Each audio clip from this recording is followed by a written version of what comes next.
Bonjour et bienvenue pour les Potinfo Weekly. J'espère que vous allez bien, je suis très heureux de vous retrouver comme chaque dimanche pour vous résumer en moins de 5 minutes l'essentiel de l'actualité de ces 7 derniers jours.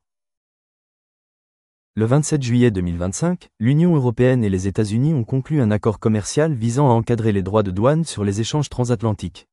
Ce compromis, négocié sous la pression de menaces américaines de hausse tarifaire, établit un droit de douane unique de 15% sur environ 70% des exportations européennes vers les États-Unis, notamment dans les secteurs automobiles, pharmaceutiques et électroniques.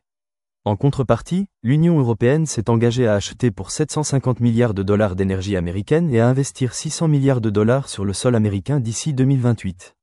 Si l'accord permet d'éviter une guerre commerciale, il est vivement critiqué par plusieurs pays européens, qui le jugent déséquilibré et défavorable à l'industrie européenne, particulièrement aux petites et moyennes entreprises. Malgré cela, Bruxelles et certains États membres le présentent comme un mal nécessaire pour préserver la stabilité des relations économiques transatlantiques.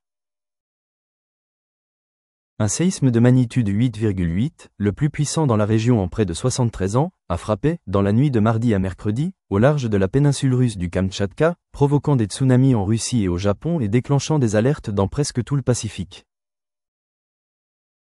L'Australie a récemment annoncé une mesure majeure visant à interdire l'accès aux réseaux sociaux pour les jeunes de moins de 16 ans.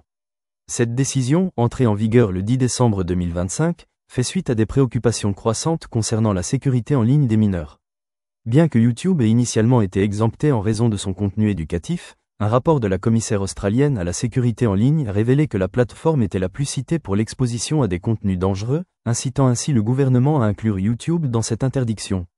Les entreprises concernées sont désormais tenues de mettre en place des systèmes de vérification d'âge stricts, sous peine de sanctions financières pouvant atteindre 50 millions de dollars australiens.